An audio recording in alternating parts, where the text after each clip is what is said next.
दर्शकों, अगर किसी औरत को जिंदा जलाया जाए और आपसे कहा जाए यह भगवान का न्याय है, कि उसने हड़पा और फिर वो लड़का बन के वही आत्मा आई, उसकी सारी संपत्ति रोग में लगा दी। ये कैसा न्याय है जहां मरने वाले से ज्यादा चिंता जमीन जायदाद की होती है? इंसाफ हुआ या नहीं? सवाल सिर्फ इतना था, क्या संपत्ति गई या नहीं? पीड़ित की लाश के ऊपर खड़े होकर संपत्ति का हिसाब करने वाली सोच है। अब कोई भी सामान्य इंसान क्या बोलेगा? ये चोर तो बहुत खतरनाक है। इसने एक आदमी को मार दिया। अगर उस गरीब को पहले से पता होता कि न्याय ऐसा होगा, तो क्या वह पैसे मांगने आता? क्या वह कहता, मेरे साथ न्याय करो?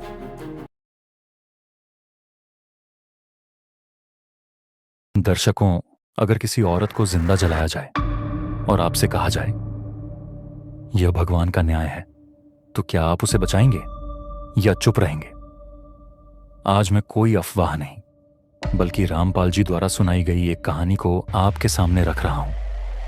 इस कहानी में जो न्याय है उसे हम गहराई से देखेंगे और जानेंगे कि यह सच में न्याय है या न्याय के नाम पर कुछ और। सबसे पहले आप यह वीडियो देख लीजिए।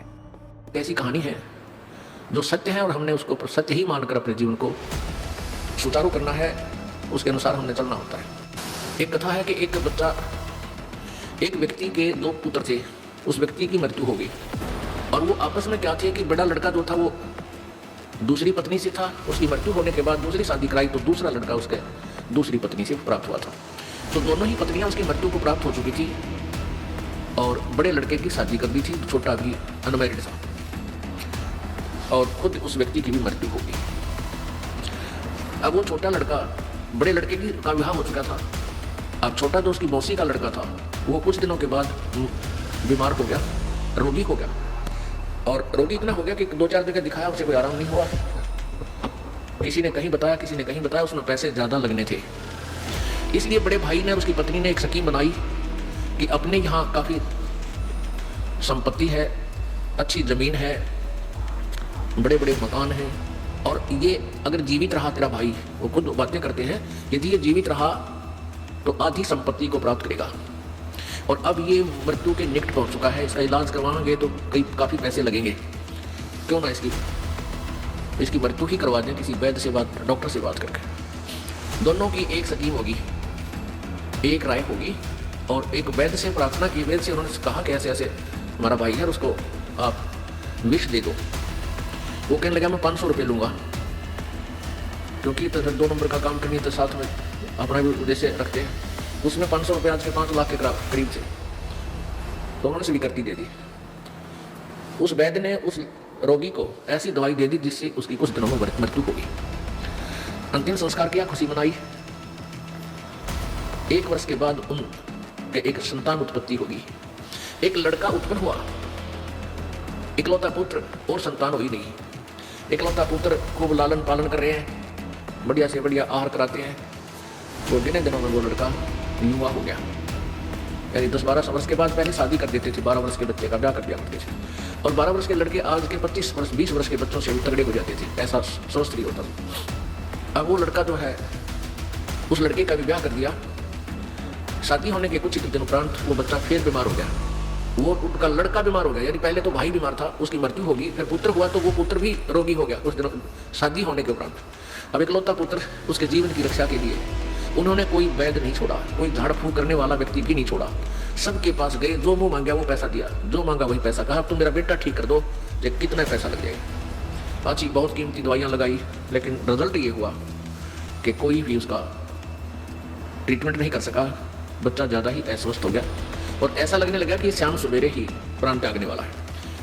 वो उसके पिताजी वहाँ उसके पास बैठे थे। तब उस लड़के ने कहा कि भाई, अपने भाई का नाम लेकर बोला कि अब तेरा और मेरा हिसाब हो लिया पूरा।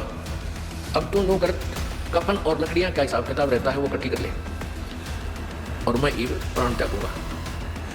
अब वो कहता है व्यक्ति अपने पुत्र से कि बेटा मैं तेरा बाप हूँ, तेरा भाई नहीं लगता।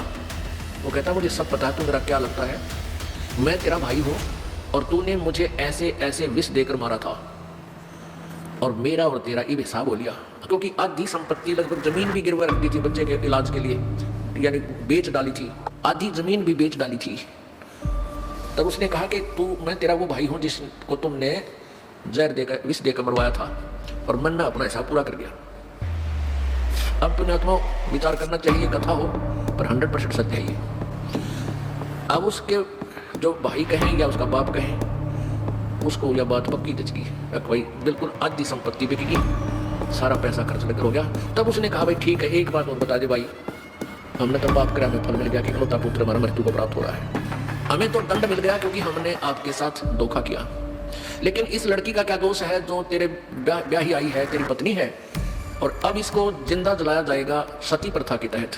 उसमें सती प्रथा थी कि पहले पति मर जाए तो लड़की पत्नी साथ मरे, जल के उसी चिता में जलाना होता था, उसको जलना होता था। ऐसी कुरीति थी भयंकरिया। तो अब इसका क्या दोष है, इस बेचारी का भी तेरे साथ जलाई जाएगी जिंदा। तब उसने कहा कि वो वैद्य कहाँ है जिसने मुझे विष दिया था। उसके भाई ने बताया कि वो पिता को होते भाई को, भाई से ही वार्ता हो रही है। उसने बताया कि आपके 2 वर्ष बाद उसकी मृत्यु होगी थी। तब उसने कहा कि ये वही वैद्य है जो मेरी पत्नी बन गया है, इसने अपने किए की सजाई भोगनी पड़ेगी। वैद्य होकर ऐसा दुष्ट कर्म कराइए। राक्षस प्राण लेने के लिए नहीं, वैद्य प्राण दान करने के लिए होते हैं। जो बड़ा भाई था उसने अपने भाई की संपत्ति हड़प ली, उसको मरवा दिया। तो लेने वाला दूत हो गया कि उसने हड़पा, और फिर वो लड़का बनकर वही आत्मा आई, उसकी सारी संपत्ति रोग में लगा दी। अब वो देने वाला दूत हो गया। आपने देखा, रामपाल जी इसे बड़े गर्व के साथ कहते हैं कि यह है भगवान का न्याय। बड़े भाई ने संपत्ति पाने के लिए छोटे भाई को मारा था, लेकिन अंत में उसे कुछ भी नहीं मिला। यह सुनकर क्या आपके मन में सवाल नहीं उठता, ये कैसा न्याय है जहां मरने वाले से ज्यादा चिंता जमीन जायदाद की होती है।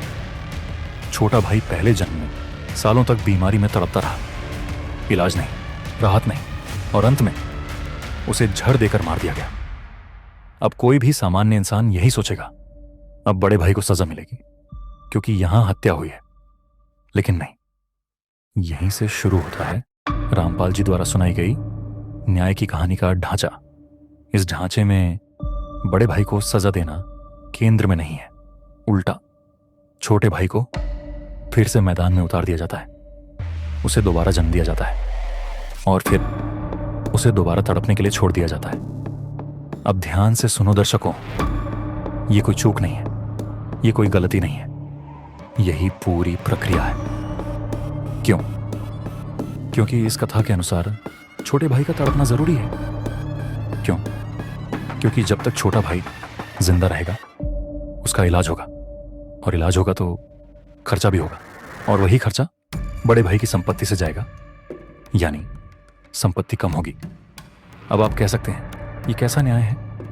यहां तो पीड़ित को ही बार बार घसीटा जा रहा है और हत्यारा आराम से घूम रहा है, और यह सवाल पूरी तरह जायज है।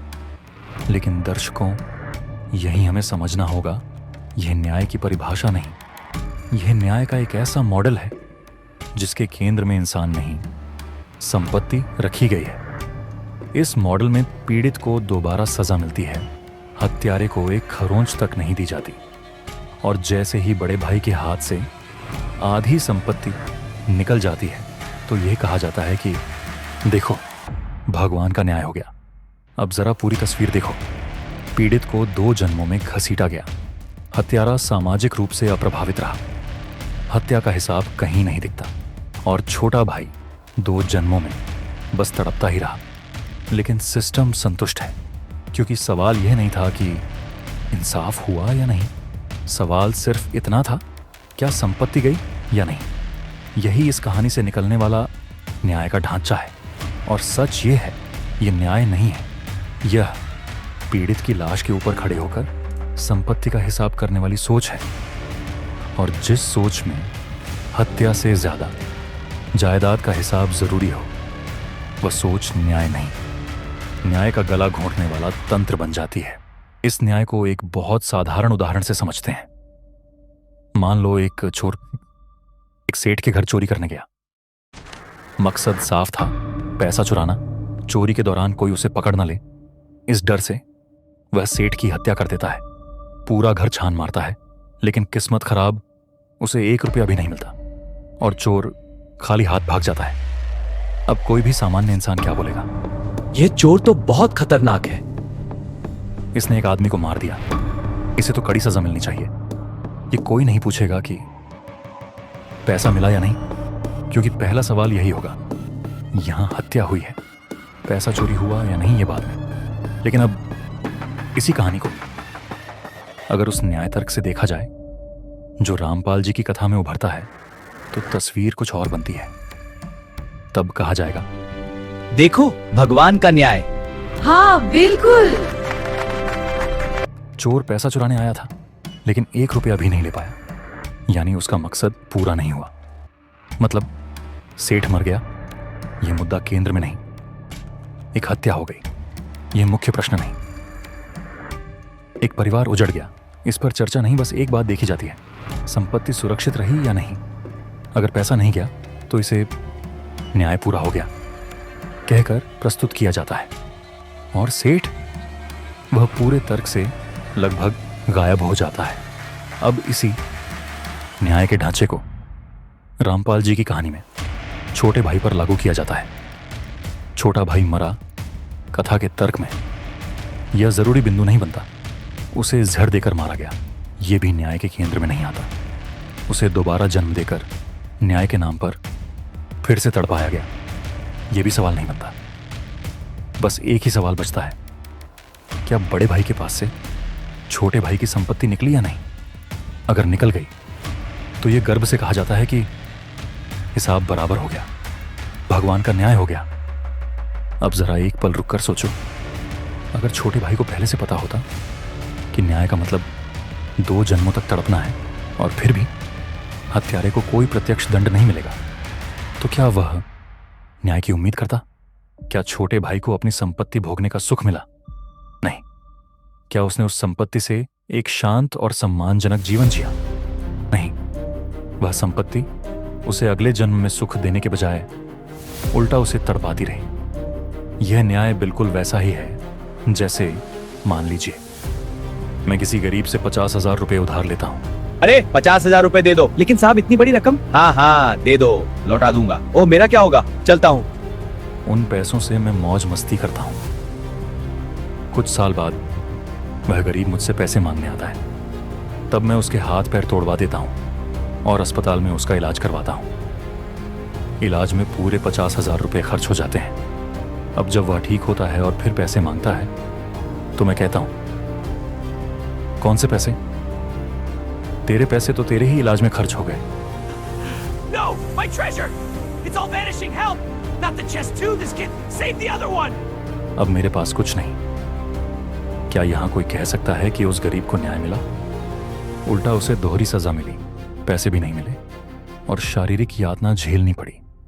अगर उस गरीब को पहले से पता होता कि न्याय ऐसा होगा, तो क्या वह पैसे मांगने आता?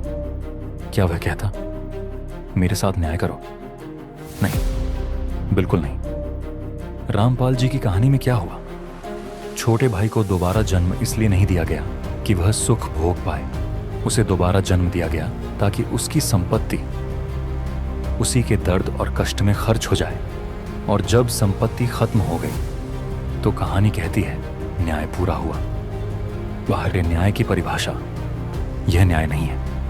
यह इंसान की मौत को किनारे रखकर संपत्ति का हिसाब करने वाली सोच है।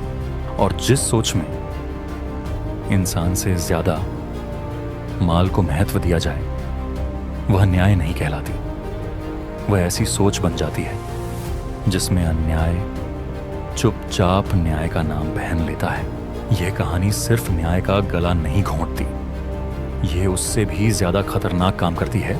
यह उन ऐतिहासिक क्रूरताओं को आध्यात्मिक वैधता देने का रास्ता खोलती है जिन्हें समाज ने बहुत संघर्ष के बाद अपराध माना है। साफ शब्दों में समझो, जब किसी कथा या प्रवचन में यह तर्क उभरता है कि तब उसने कहा, भाई ठीक है, एक बात और बता दे भाई, हमने तो पाप किया, हमें फल मिल गया कि इकलौता पुत्र हमारा मृत्यु को प्राप्त हो रहा है। हमें तो दंड मिल गया क्योंकि हमने आपके साथ धोखा किया। लेकिन इस लड़की का क्या दोष है जो तेरे ब्याही आई है, तेरी पत्नी है, और अब इसको जिंदा जलाया जाएगा सती प्रथा के तहत। उसमें सती प्रथा थी कि पहले पति मर जाए तो लड़की पत्नी साथ मरे, जल के उसी चिता में जलाना होता था, उसको जलना होता था। ऐसी कुरीति थी भयंकरिया। तो अब इसका क्या दोष है इस बेचारी का, भी तेरे साथ जलाई जाएगी जिंदा। तब उसने कहा कि वो वैद्य कहाँ है जिसने मुझे विष दिया था। उसके भाई ने बताया कि वो पिता कहो चाहे भाई कहो, भाई से ही वार्ता हो रही है। उसने बताया कि आपके 2 वर्ष बाद उसकी मृत्यु होगी थी। तब उसने कहा कि ये वही वैद्य है जो मेरी पत्नी बन गया है, इसने अपने किए की सजाई भोगनी पड़ेगी। एक स्त्री को सती प्रथा में जिंदा जलाया जाना भी भगवान के न्याय का हिस्सा था, तो यह केवल एक कहानी नहीं रह जाती, यह एक ऐसी व्याख्या बन जाती है जिसमें एक अमानवीय प्रथा ईश्वरीय इच्छा के रूप में प्रस्तुत हो जाती है। अब जरा ध्यान से देखो, इस तरह की व्याख्या से अप्रत्यक्ष रूप से क्या संदेश निकलता है। अगर कोई अमानवीय परंपरा चल रही हो, किसी औरत पर अत्याचार हो रहा हो, किसी निर्दोष को भीड़ सजा दे रही हो, कोई व्यक्ति वर्तमान में पूरी तरह निर्दोष हो तो भी विरोध करना जरूरी नहीं। क्यों? क्योंकि हमेशा यह कहा जा सकता है, हो सकता है यह भगवान का न्याय हो सकता है यह किसी जन्म का हिसाब हो। यहीं से सोच खतरनाक मोड़ लेती है। अब कल्पना करो, अगर लाखों लोग इस तर्क को अपने नैतिक निर्णय का आधार बना लें तो समाज में क्या होगा। वे देखें, किसी महिला के साथ बर्बरता, किसी निर्दोष की भीड़ हिंसा, किसी कुप्रथा को परंपरा कहकर निभाया जाना, तो उनके मन में सवाल नहीं उठेगा, बल्कि एक बहाना तैयार होगा। हमें क्या पता, हो सकता है यह भगवान का न्याय हो। और यहीं मानवता मर जाती है, क्योंकि विरोध तभी होता है जब इंसान खुद को नैतिक रूप से जिम्मेदार मानता है। लेकिन इस सोच में जिम्मेदारी ऊपर ट्रांसफर कर दी जाती है। न्याय करना हमारा काम नहीं, अत्याचार रोकना हमारा काम नहीं, सवाल पूछना हमारा काम नहीं, आवाज उठाना हमारा काम नहीं। सब कुछ ईश्वर की योजना है। इसी को दर्शन की भाषा में नैतिक पलायन कहा जाता है, यानी हाथ खून में हो और जुबान कहे, यह मेरी नहीं, ईश्वर की मर्जी थी। हो सकता है यह भगवान का न्याय हो। इतिहास गवाह है, सबसे बड़े अत्याचार इसी तर्क से सामान्य बनाए गए हैं। यह ईश्वर की इच्छा है, यह नियति है, यह कर्मों का फल है। और जब यह तर्क चलने लगता है, अत्याचार करने वाला निश्चिंत, देखने वाला मौन और पीड़ित पूरी तरह अकेला। अब जरा सती प्रथा को तथ्य के स्तर पर समझ लेते हैं। इतिहास में सती प्रथा को इसलिए अपराध माना गया क्योंकि एक जिंदा इंसान को जिंदा जलाया जाता था। वह इंसान एक महिला होती थी जो सामाजिक और कानूनी रूप से कमजोर थी, और कई मामलों में उसकी सहमति तक नहीं होती थी। इसलिए समाज और कानून ने इसे संगठित हिंसा और अपराध माना। अब सवाल यह नहीं है कि कोई कहानी क्या कहती है, सवाल यह है कि उस कहानी से कौन सा नैतिक निष्कर्ष निकलता है। जब कहा जाता है कि इतनी भयानक सजा के जरिए भी भगवान न्याय करता है, तो संदेश यह बनता है, अगर सजा जितनी क्रूर होगी उतनी ही दैवी भी हो सकती है। और यहीं से क्रूरता को पवित्र होने का लाइसेंस मिल जाता है। आज अगर एक महिला जलाई गई, पिछले कर्म, तो कल एक पुरुष पीटा गया, न्याय। एक बच्चा मारा गया, हिसाब। भीड़ ने मार डाला, ईश्वरीय काम। एक बार अगर क्रूरता को पवित्र घोषित कर दिया गया तो कोई भी सुरक्षित नहीं रहता।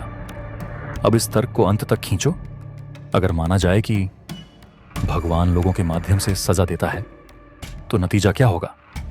मारने वाला कहेगा, मैंने नहीं मारा, भगवान ने करवाया। देखने वाला कहेगा, हमें क्या पता, दखल क्यों दें? और मरने वाला वही अकेला दोषी बन जाएगा, बिना सबूत, बिना आवाज, बिना बचाव। यही कानून टूटता है, यही नैतिकता खत्म होती है और यही मानवता हारती है।